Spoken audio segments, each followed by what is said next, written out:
Did you know there's a whole single kart version of Double Dash the world has never seen? Or that movement of Metroid Prime's Morph Ball was based on a tire? Or that Resident Evil's rocket launcher came from a terrible movie? For the last few years, we've combed through hundreds of foreign magazines looking for interesting tidbits to translate into English, and that's where most of today's info came from. We stumbled upon some German and Japanese GameCube game interviews during our research, all bursting with facts we'd never heard before, probably because the info never made it to English-speaking outlets. So unless you were a frequent flyer between Japan and Germany in the early 2000s, you probably haven't heard the stuff in this video. Today we're going to focus on Mario Kart Double Dash, Resident Evil's remake, and Metroid Prime. But seeing as Metroid Prime 4 was recently shown off for the first time, we thought we'd start there. This first segment has some new information from our own interview with an ex-Retro developer, as well as an interview from Germany's Endzone magazine in April 2003.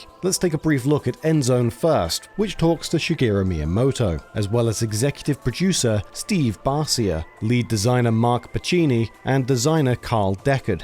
Early in the interview, the devs are asked about Metroid Prime multiplayer. Metroid Prime 2 Echoes got multiplayer a few years later, but apparently Retro seriously discussed adding multiplayer to the original Prime. Barcia told Endzone, "When we were discussing development of the game, we thought about all the options like multiplayer, but our focus was definitely on the single-player mode. We wanted to focus all of our energy on making this single-player game the best game possible. The team tried to stay away from first-person shooter conventions in order to differentiate Prime, leading to more focus on exploration." The interviewer also asks if there's any specific movies or games that influenced the team while working on Prime. Barcia says the team took their cues from movies, intensively watching tons of different films while thinking about how the game could be similar. He goes on to say, "Also, any science fiction movie with a strong female lead was a candidate for inspiration. For example, the Alien series influenced us a lot." Now, this next question is why we really wanted to bring up this Endzone interview. The devs are asked if there's something they're particularly proud of in Prime, to which they say the Morph Ball. Mark Pacini says it was extremely challenging and a risky aspect of the game, requiring well-designed game mechanics as well as intelligent puzzles. Miyamoto even thinks the entire game's success hinged on it, saying if that experiment had failed, the whole project would probably have been shut down. But it went well, and so we knew pretty early on that Metroid Prime was going to be a solid project. So why did we want to talk about this point so much?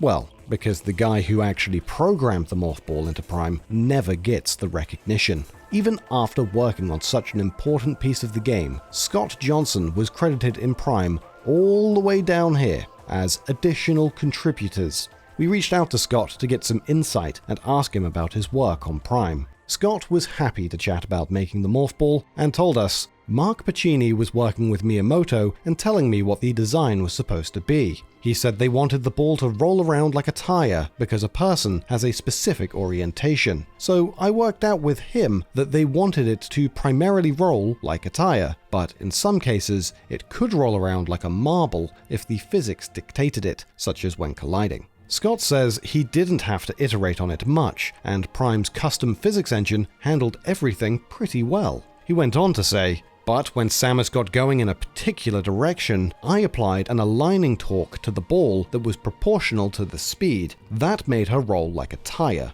Miyamoto and Pacini loved it, and it shipped that way. I implemented what Mark Pacini wanted. It was great that he was able to articulate what he wanted." Miyamoto said the entire project's success hinged on the Morph Ball working well. So why did the guy who made it all work get credited in such an unspecified way after everyone else? According to Scott, he couldn't endure the crunch, which other Metroid devs called a death march, so he resigned. He said he had to choose between Samus and his marriage. And we heard similar stories from his co-workers, many of which didn't make it to the finish line either. "I resigned entirely from Retro because I couldn't work 60 hours per week and then worse for months on end and stay married," he told us.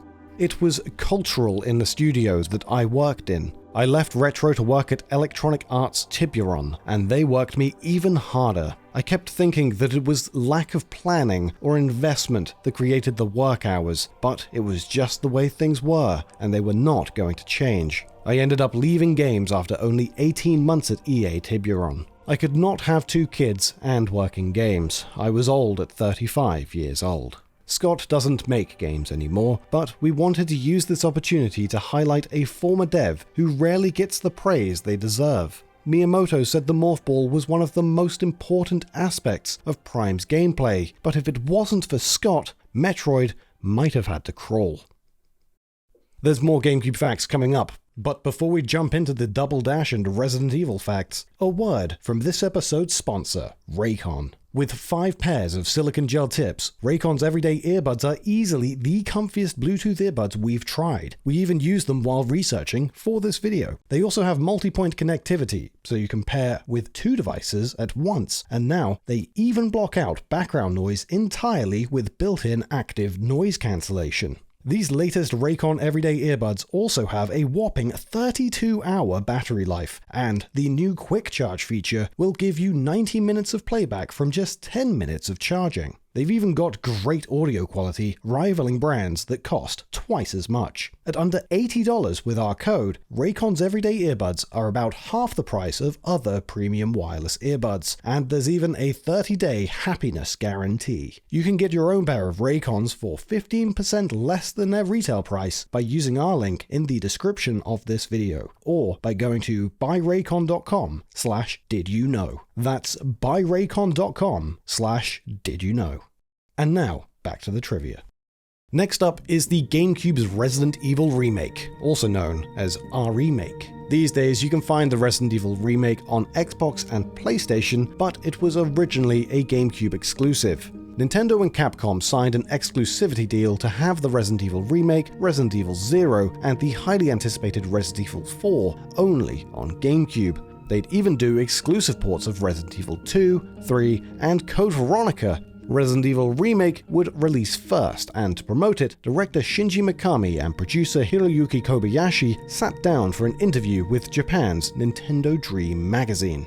We had the whole thing translated, and a few highlights stuck out, like Mikami's perfectionism. He says he went around Osaka game stores the day before Resident Evil Remake's release. Customers didn't recognize him, but all the shopkeepers were starstruck. At one store, they had a demo unit set up, but Mikami wasn't satisfied with the brightness on the TV and fiddled with it to make the game look right. There was no TV remote though, so all his twiddling ended in failure. He dropped by the same shop a couple days later to make sure the brightness was how he wanted. From here, the conversation shifts to Mikami's inspirations for Resident Evil and the stress of survival horror. Mikami said, wanting to survive somehow, but being unable to do anything against the enemy except run away, is, I think, a big difference between movies and games. If you ask me, if that kind of fear is interesting in a game, I'd say no, so I made it so you can attack the enemy. He mentions one inspiration for letting us attack enemies was the last scene in Jaws. That last scene is a perfect balance of tension and relaxation, he explained. The mast's falling so fast, there's no way to stop it, so there's a state of mind where the protagonist knows if they don't act quick, they're dead. Basically, Mikami wanted attacking and running to both be options for the player, and tried to communicate that duality with the game's first zombie encounter. So he made that first zombie stronger than all the others. We made it especially hard to kill, he said. After players complain, "I can't kill it, I can't kill it," they learn to run away for the first time. We spent a lot of time thinking how to make players understand the essence of Resident Evil isn't just to fight, but sometimes you'll need to flee to survive. That's Jaws' influence, but Mikami brings up another movie inspiration we've never heard before.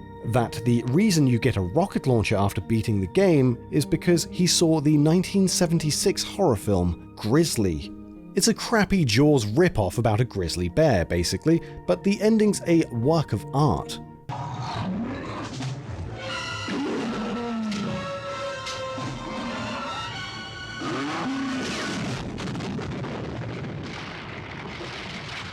That scene right there, there's why Resident Evil gives you a rocket launcher. The giant bears defeated with a rocket launcher, Mikami told the magazine. The thrill of blowing off zombies' heads comes from Jaws, and the rocket launcher at the end comes from Grizzly. I bought the DVD of Grizzly and said, this is it. This is it. This is it. A rocket launcher. No one knows this movie. Then I showed Grizzly to the dev team. Mikami also mentions how he really liked the Japanese TV show Hiroshi Kawaguchi Expedition Team, and though he wanted the game set in a Western-style mansion, the show inspired him to give the mansion some diverse outdoor areas. To get inspiration for the mansion's design, Mikami took a trip to Kobe, Japan, where there's dozens of historical Western mansions built by settlers, some of which are open to the public. Early in development, Mikami felt a Western-style mansion would be a great backdrop, but he didn't care much for the real thing. Mikami said, "At first I thought they were amazing. The ceilings were 10 feet high and the doors were huge. I was really impressed by the first house and thought, foreigners sure make things different. But after the second mansion, I thought, okay, I think I get it. And by the third, I was ready to go home."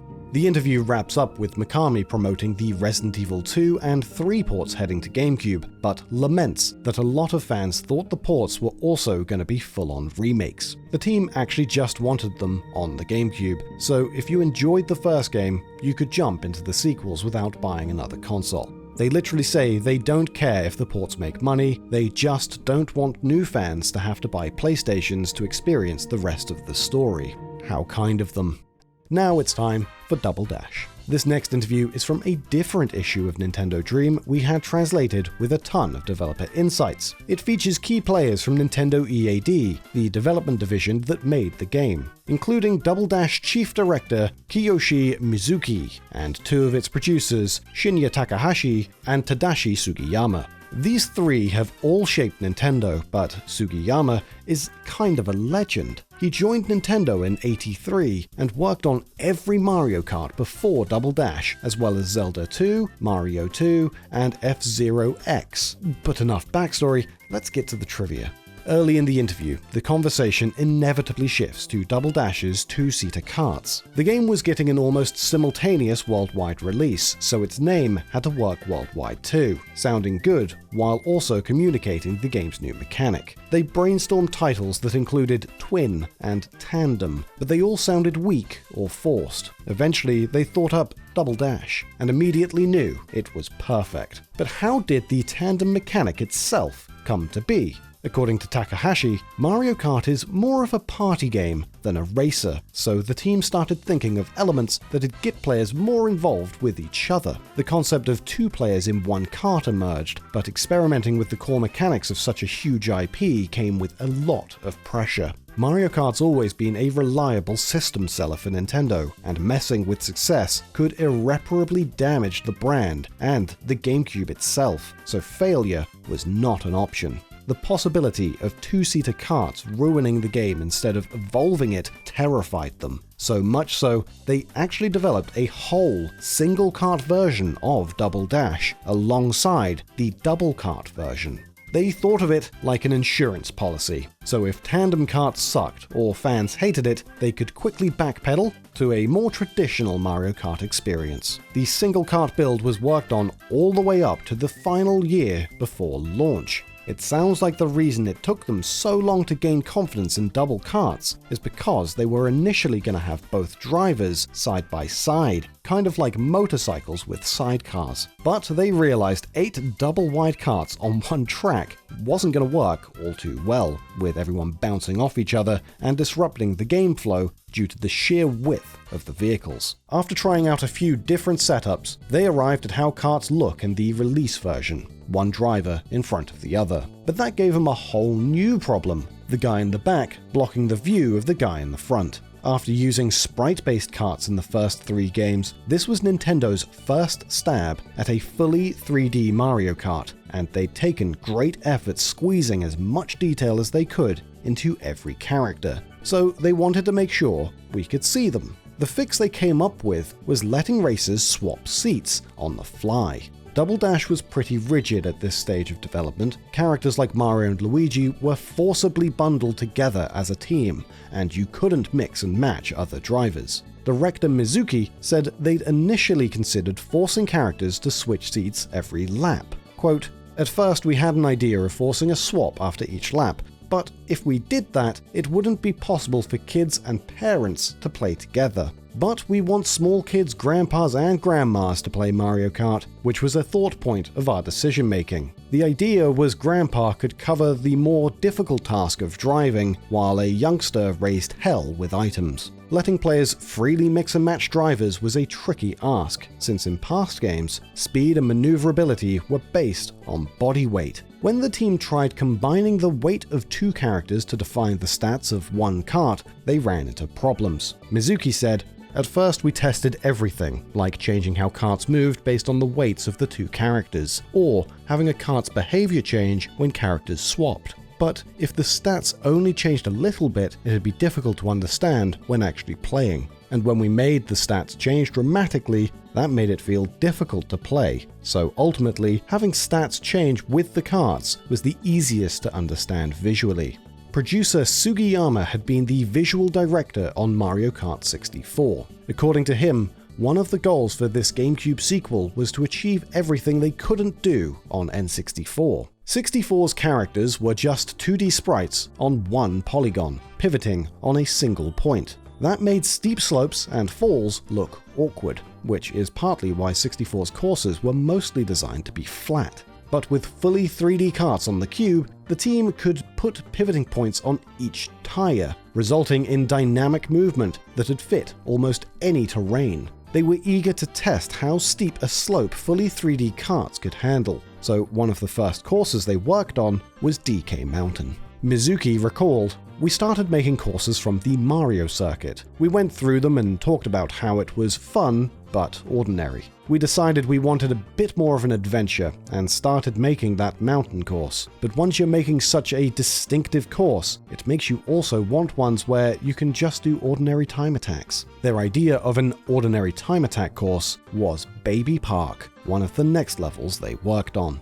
At this point in the interview, they dropped some deep Baby Park lore. According to Mizuki, the 7-lap track was inspired by the 2002 Winter Olympics in Salt Lake City, after he just happened to catch a short track speed skating event on TV, and thought an ice rink course would be cool. Sugiyama says Baby Park was also inspired by slick track karting, where a slick surface made drifting easier around an oval course. The devs originally thought Baby Park would just be a test level, but they had so much chaotic fun, they kept it in the game. There was a lot of testing and tweaking on Double Dash. The devs had to frequently adjust the drifting mechanic as course designs changed. Then they'd have to adjust courses to not mess up drifting, constantly tweaking throughout development. One thing the team routinely tested was the game's accessibility for newcomers. Mizuki said, "We were aiming for it to be something people new to video games could fully enjoy. We gathered the kids and family members of Nintendo employees together and had them play a development version. Then us developers took the parts that people didn't enjoy and revised them as much as possible." From here, the interview shifts to Double Dash's new items, like the giant banana, which the devs say was pretty much made by accident. According to Sugiyama, "It wasn't something we were aiming for at first, we just made it bigger."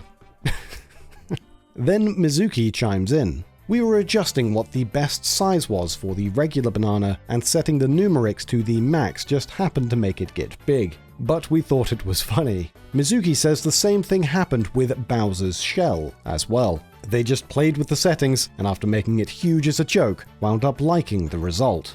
They also say Mario and Luigi's fireballs were inspired by a scrapped item that launched a scattering of 5 shells. The team tried it out, but there were way too many shells on screen, and it became a problem. It started out being a single fireball the brothers could launch. Mizuki said, "At first it was one fireball, but no matter what we did, it wasn't strong enough, even when we tried making it explode or burn. But they thought back to their unused 5 shells item and gave fireballs the same number and spread, and it fit great." Before coming up with the special heart item for Peach and Daisy, the team didn't know what to give them. The devs briefly considered giving the duo, quote, "umbrellas or something, for defense or to float down from heights, but they thought that'd be kinda useless and probably just slow them down." This idea would be revisited in Mario Kart 7, where players can use parasols as their gliders. A pretty unknown fact about Double Dash is that Miyamoto is the person who pushed for the game to have 16-player LAN battles using 2 GameCubes. This pairs up 2 players to a kart with 8 karts on the track. 16 racers meant a minimum of 16 characters, double the roster of Mario Kart 64. Originally, the team wanted to include Donkey Kong Jr., and they even made a character model for him. But ultimately, due to Diddy Kong being more popular, Diddy was chosen for the game. Diddy's model shares the same origins as his model in Mario Golf Toadstool Tour, but was tweaked to better fit Double Dash. Takahashi said, "Yes, the original model is the same. Changes were then added to suit each game separately." The team mentions they wanted to add more characters, but they had to keep things trim in order to hit their Christmas release window. Did you also know that tons of Nintendo 64 games actually never released, and that there's a few no one really knew about? For more on that, check out the video on screen. Thanks for watching. I hope that you enjoyed.